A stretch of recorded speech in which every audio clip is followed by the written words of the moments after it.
Hello everyone, welcome you all in the next lecture of renewable energy sources. ये हमारा fifth lecture है renewable energy sources का, और आज हम डिस्कस करने वाले हैं हाइड्रो पावर को, या फिर से हम हाइड्रो एनर्जी भी कहते हैं।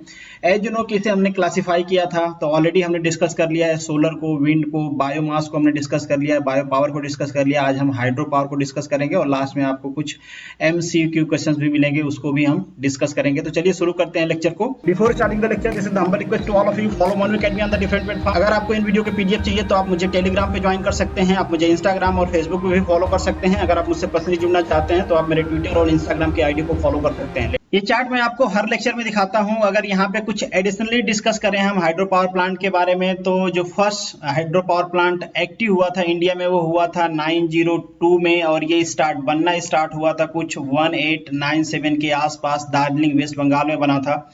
और अगर हम रिसेंट बात करें कि इंडिया की जो इंस्टॉलेशन कैपेसिटी है वो कितनी है, तो दैट इज अबाउट 46,000 मेगावाट। ये हमारी टोटल कैपेसिटी है हाइड्रो पावर प्लांट के बारे में, और ये हमारे टोटल रिक्वायरमेंट का 12% फुलफिल करता है। जितनी हमारी एनर्जी की रिक्वायरमेंट है उसका 12% हमें हाइड्रो पावर प्लांट से मिलता है। रिसेंटली 2019 की अगर मैं बात करूं तो जो इंडिया की इंस्टॉल कैपेसिटी है उसको बढ़ाने के लिए बहुत सारे प्रोजेक्ट स्टार्ट किए गए हैं। अगर सबसे बड़े प्रोजेक्ट की हम बात करें जिसकी कैपेसिटी कुछ है 2880 मेगावाट की, ये जो बेसिकली हाइड्रो पावर प्लांट है ये बन रहा है दिबांग रिवर पे अरुणाचल प्रदेश में, और इसके लिए 28,000 करोड़ रुपीज गवर्नमेंट ने अप्रूव किया है। जो cabinet committee on economics affair है उन्होंने 28,000 करोड़ रुपीज अप्रूव किया इस प्रोजेक्ट के लिए। तो आप देख लो। हाँ, यहाँ से आपको एक चीज और पता चलती है कि इसका जो इंस्टॉलेशन कॉस्ट होती है, जो बेसिक कंस्ट्रक्शन होता है इसमें, वो काफी महंगा होता है। और अब आगे बढ़ते हैं और इसके प्रिंसिपल को समझते हैं कि ये बेसिकली वर्क कैसे करता है। जैसे कि हमको पता है कि इलेक्ट्रिसिटी आपको प्रोड्यूस करना है तो सिंपली आपको जनरेटर की जो शाफ्ट होती है उसको रोटेट करना होता है। इसमें मैग्नेट्स लगे होते हैं। मैग्नेट क्या करते हैं, यहाँ पे अल्टरनेटिव करंट प्रोड्यूस करते हैं, और सिंपल उसको ट्रांसमिशन लाइन से आप कनेक्ट कर दो, आपका काम खत्म हो गया ट्रांसफार्मर के थ्रू। तो यहाँ पे जो हमारे जनरेटर होता है उसको रोटेट करती है हमारी टरबाइन। यहाँ पे एक टरबाइन लगी होती है। अब टरबाइन को कौन रोटेट करता है, टरबाइन को रोटेट करती है वाटर स्टीम। तो सिंपली हमको अल्टीमेट एम क्या होता है कि हम कहीं से वाटर स्टीम लाएं, इन शॉर्ट मतलब हाई वेलोसिटी वाटर लेके आए हाई डिस्चार्ज के साथ, जो टरबाइन को स्ट्राइक करेगी और टरबाइन हमारा रोटेट करना शुरू करेगी। ये इतना आसान भी नहीं है। जो टरबाइन का वेट होता है वो काफी ज्यादा होता है। अगर हम बात करें इन जनरल हम बात करें तो दैट इज अराउंड 70-75 टन के आसपास होती है टरबाइन का वेट। तो काफी हैवी स्ट्रक्चर होता है, काफी ज्यादा वेट होता है इसका, तो इतना आसान नहीं है कि इसको रोटेट किया जा सके। बट स्टिल अब बहुत छोटे हाइड्रो पावर प्लांट्स भी आ रहे हैं, बिलो 100 मेगावाट के प्लांट भी लगाए जा रहे हैं, छोटी टरबाइंस भी आ रही हैं। तो इन शॉर्ट हम इसके लिए करते क्या हैं, जो बेसिक जो ट्रेडिशनल हमारा रास्ता है, हम क्या करते हैं, यहाँ पे एक डैम बनाते हैं। डैम इन द शॉर्ट कि एक हम रिजर्वायर बनाते हैं जहाँ पे हम वाटर को स्टोर कर लें। वाटर की जो एनर्जी है, हेड है, जिसे हम कहते हैं MGH, पोटेंशियल एनर्जी। हम क्या करते हैं, पोटेंशियल एनर्जी बढ़ाते हैं, और इस पोटेंशियल एनर्जी को बाद में हम कैनेटिक एनर्जी में कन्वर्ट करके यूटिलाइज कर लेते हैं, और यही कैनेटिक एनर्जी यूज होती है यहाँ पे टरबाइन को रोटेट करने में। अल्टीमेटली यहाँ से इलेक्ट्रिसिटी प्रोड्यूस होती है। तो बहुत ही सिंपल इसका वर्किंग प्रिंसिपल है, कोई ऐसा रॉकेट साइंस नहीं है जो आपको समझ में नहीं आएगा। क्वेश्चन आपसे कहाँ से पूछा जाता है, बेसिकली इसके जो कंपोनेंट्स हैं उसकी फंक्शनिंग क्या है, ये आपको ध्यान रखना है। उससे आपसे क्वेश्चन पूछा जा सकता है, और कुछ इसके एडवांटेज डिसएडवांटेज से क्वेश्चन पूछा जाएगा, तो वो हम आगे डिस्कस करेंगे। यहाँ पे आपको कुछ स्ट्रक्चर में दिख नहीं रहा है, एक चीज नहीं दिख रहा है, यहाँ पे एक सर्ज टैंक भी लगा होता है। बेसिकली सर्ज टैंक मतलब कलेक्ट कर लेता है, यहाँ से डैम से वाटर आता है, हाई प्रेशर वाटर। यहाँ पे जो हमारी पेन स्टोक है इसको डिस्ट्रॉय ना करे यहाँ पे, या फिर हैमरिंग ना करे इसको, ये स्ट्रक्चर डिस्ट्रॉय ना, इसके लिए हम क्या करते हैं, एक यहाँ पे रिजर्वायर बनाते हैं। उसका काम ये भी होता है कि वो कंटिन्यूअस फ्लो को मेंटेन करे, प्रेशर को मेंटेन करे इस पाइप में, और जो शॉक एनर्जी है उसको एब्जॉर्ब करे। तो इसके लिए हम एक सर्ज टैंक भी लगाते हैं। बेसिकली ये पेन स्टोक पाइप से पहले लगा होता है, आगे मैं आपको दिखा दूंगा। अब आगे डिस्कस करते हैं कि ये कितने टाइप्स के होते हैं, बेसिकली कितने टाइप्स की फैसिलिटी होती है। तो अभी जिस टैंक को हम डिस्कस कर रहे थे, जिस स्ट्रक्चर को हम डिस्कस कर रहे थे, उसे हम कहते हैं impound facility hydro power plant. Impound facility एक ट्रेडिशनल फैसिलिटी है जिसमें हम एक डैम कंस्ट्रक्ट करते हैं, जिसके लिए पैसा भी बहुत लगाना पड़ता है और वाटर का हेड बढ़ाते हैं, उस हेड को यूटिलाइज करते हैं, जैसा कि इससे पहले हमने डिस्कस किया, तो उसे हम कहते हैं impound facility hydro power plant. जो हमारा नेक्स्ट टाइप होता है that is pump storage facility. ये भी कुछ इसी तरीके का होता है जो इम्पाउंड फैसिलिटी वाला होता है, बस इसमें हम क्या करते हैं, दो डैम बनाते हैं, एक लोअर रिजर्वायर होता है, एक अपर रिजर्वायर होता है। यहाँ पे आप डायग्राम देख सकते हो, ये हमारा लोअर रिजर्वायर है, ये हमारा अपर रिजर्वायर है। हमको अपर रिजर्वायर इसलिए चाहिए कि ये जो हेड वाली एनर्जी होती है, जो टरबाइन से लेके आपके अपर लेवल वाटर की जो हेड की एनर्जी होती है, यही होती है mgh, और ये जितना ज्यादा रहेगी पावर जनरेशन उतना ज्यादा रहेगा। ये जो रिजर्वायर है ये तो यूज ही नहीं हो पाएगा, हमारी टरबाइन पे हीट ही नहीं कर पाएगा, क्योंकि ऑलरेडी हमारे टरबाइन का हेड ज्यादा है इस रिजर्वायर से।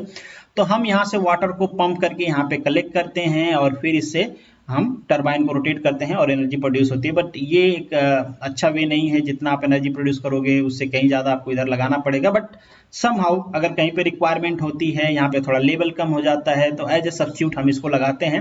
बट ऐसा हम कभी नहीं करते कि टोटल जो हेड है ये हम यहाँ से पंप करके भरें और फिर उसको, क्योंकि जो लॉसेज होंगे वो तो एडिशनल हो जाएंगे, हमें कुछ फायदा होगा नहीं। बट वाटर लेवल बढ़ाने के लिए कभी कभी हम करते हैं, जैसे गर्मियों का मौसम है, सपोज इधर से रिवर आ रही है और इधर का वाटर लेवल कम हो गया, तो उस टाइम पे वाटर लेवल को मेंटेन करने के लिए अगर थोड़ा बहुत वाटर चाहिए होता है तो हम पंप से सप्लाई करते हैं। नेक्स्ट जो आपका टाइप होता है that is run of river facility. क्या होता है कि रिवर आ रही है उधर से, सिंपल से ये डायग्राम देखो आपको पूरा समझ में आ जाएगा। ये सिंपली ऊपर से रिवर आती है, आप सभी को पता है रिवर कहाँ से आती है, ग्लेशियर से। ग्लेशियर मतलब बर्फ कहाँ पिघलती है, पहाड़ों में। पहाड़ों की हाइट क्या होती है, ज्यादा होती है, और ये रिवर नीचे फ्लो करती है।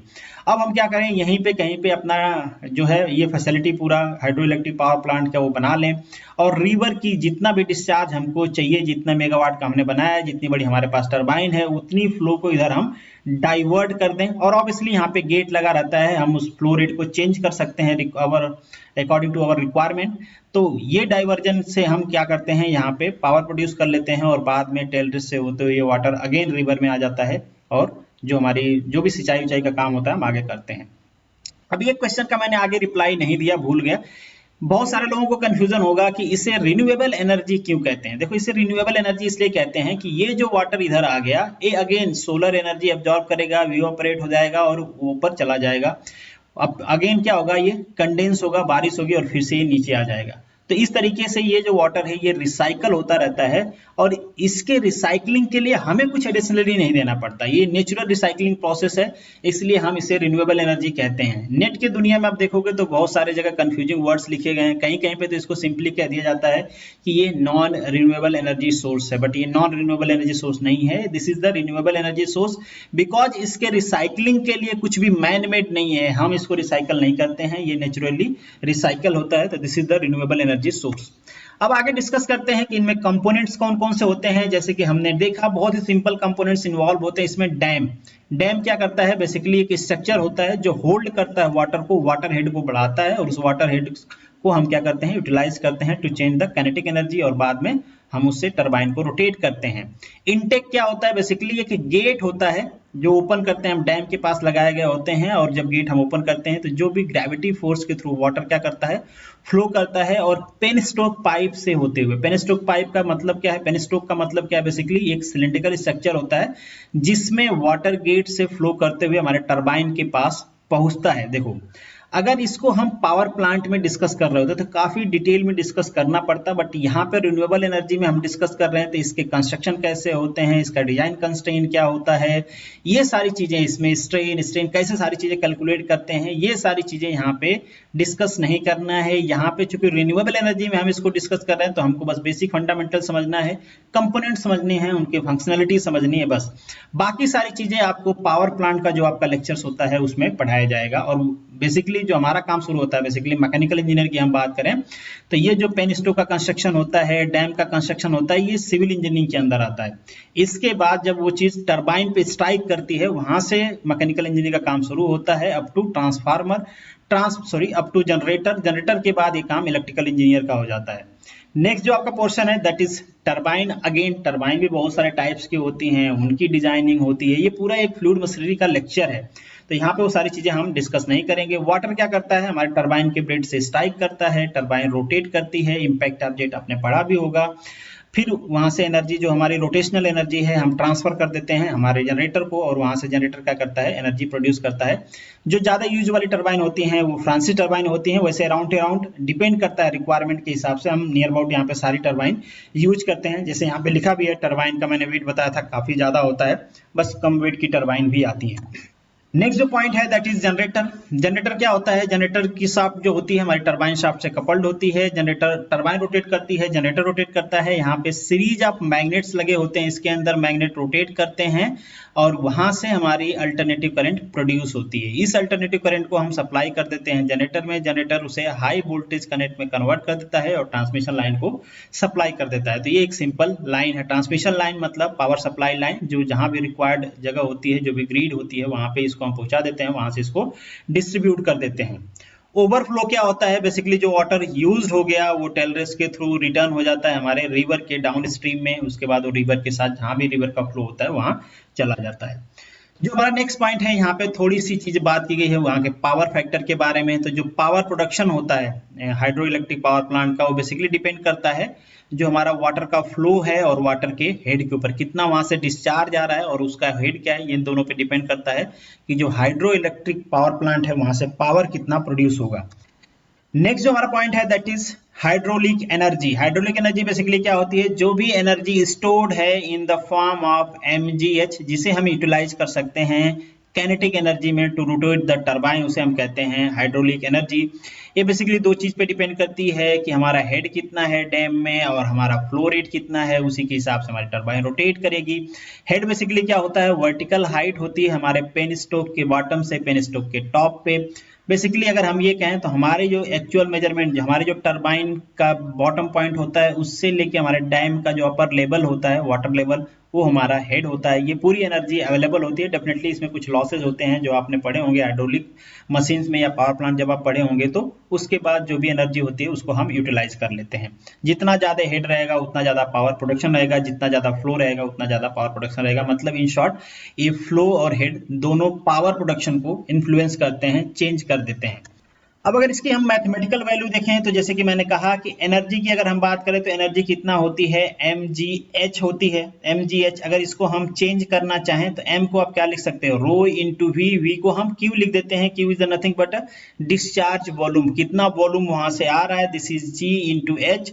अगर हम पावर फाइंड आउट करने की कोशिश करें, सिंपल पावर इक्वल टू क्या हो जाएगा, रो जी एच। ये जो फ्लो है पर सेकेंड जब आ जाएगा तो ये हो जाएगा पावर, तो that is D Q by D T into ji H. तो यही पावर होता है जो हमारे फ्लो और हेड पे डिपेंड करता है। तो ये हमारा हेड है और ये हमारा पूरा फ्लो है। जो फ्लो हो रहा है, जी क्या है, ग्रेविटेशनल कांस्टेंट है। तो इतना हमारे पास पावर होता है। Easily you can find out. अगर आपको डेंसिटी पता है, डेफिनेटली वाटर की डेंसिटी वहां पे आती है। आपको डिस्चार्ज पता है, discharge D Q by D T, discharge पता है। जी तो ऑलरेडी कांस्टेंट है, एच मतलब हेड, हेड जितना अवेलेबल है, तो आप पावर फाइंड आउट कर सकते हो कि कितना पावर वहां से आ रहा है। नेक्स्ट जो आपका पॉइंट है लोड कंट्रोल। यहाँ पे दो चीजें आती हैं एडिशनली मैं आपको बताना चाहूंगा। बेसिकली जो हाइड्रो इलेक्ट्रिक पावर प्लांट होते हैं ना, एक तरह से इसको हम कंपनसेट करने के लिए लगाए होते हैं हमारे थर्मल पावर प्लांट के साथ, कि जब कभी ठंडियों के टाइम में लोड बढ़ेगा तो जो हमारे थर्मल पावर प्लांट होते हैं वो उसको तुरंत कंपनसेट नहीं कर सकते। आपने सुने होंगे, अगर आप जानते हो तो, कि एक बार थर्मल पावर प्लांट बंद हो गया तो उसको स्टार्ट होने में महीनों दिन लग जाता है। बट ऐसा हमारे हाइड्रो इलेक्ट्रिक पावर प्लांट के साथ नहीं होता। इन शॉर्ट कि अगर लोड वेरिएशन है तो वहां पे हाइड्रो इलेक्ट्रिक पावर प्लांट बहुत अच्छे से कंपनसेट करेगा। इसका मैं एक रीजन आपको बता देता हूं, सिंपल सा, बहुत ज्यादा डिटेल में तो जाएंगे नहीं। जैसे कि मैंने कई बार इससे रिलेटेड क्वेश्चंस भी पूछे हैं, आपने देखे होंगे कभी इलेक्ट्रिसिटी आती है और सारे जो हमारे इलेक्ट्रिक अप्लायंस होते हैं वो फेल हो जाते हैं। क्यों? क्योंकि जो फ्रीक्वेंसी सप्लाई होती है वो उनसे मैच नहीं करते हैं। ऐसा क्यों होता है? क्योंकि जो हमारी शाफ्ट कपल्ड है टरबाइन की शाफ्ट बेसिकली जनरेटर शाफ्ट से, अगर उसकी एंगुलर वेलोसिटी चेंज होती रहेगी तो फ्रीक्वेंसी जो जनरेशन होगा अल्टरनेटिव करंट का वो भी चेंज होता रहेगा। तो उसको सिंक्रोनाइज करना, अब तो थोड़ा सिंक्रोनाइज हो जा रहा है क्योंकि हमारे पास एडवांस इलेक्ट्रॉनिक सिस्टम अवेलेबल हैं, बट पहले उसको सिंक्रोनाइज करना बहुत डिफिकल्ट होता था, स्टिल काफी डिफिकल्ट है उसको सिंक्रोनाइज करना in case of thermal power plant, क्योंकि वहां पे जो एनर्जी लाइन होती है वो काफी लंबी होती है। आप कोल के फ्लो रेट को कंट्रोल करो, उसके बर्निंग को कंट्रोल करो, फिर जो वाटर वेपर है उसको कंट्रोल करो, फिर वाटर वेपर के सप्लाई को कंट्रोल करो, नोजल सप्लाई को कंट्रोल करो। ये पूरी ट्रांसमिशन लाइन बहुत लंबी होती है और चूंकि ये सारी लाइन इफेक्ट करती है हमारे टरबाइन की स्पीड को, एंगुलर स्पीड को, और वही स्पीड इफेक्ट करती है हमारे जनरेटर के एंगुलर स्पीड को, जिससे फ्रीक्वेंसी इफेक्ट होती है। तो इस लाइन को कंट्रोल करना, सिंक्रोनाइज करना इतना आसान नहीं होता है। Where in the case of hydro electric power plant बहुत ही आसान सिस्टम है। वाटर फ्लो को आप इजीली कंट्रोल कर सकते हो थ्रू द गेट, और जो भी आपको एंगुलर वेलोसिटी, एंगुलर पावर चाहिए उसको आप कंपनसेट कर सकते हो। तो इसलिए जब भी यहाँ पे जनरेटर पे बेसिकली जनरेटर पे जब भी लोड चेंज होता है तो इजीली इसको कंपनसेट कर लेते हैं हम बाय चेंजिंग द डिस्चार्ज।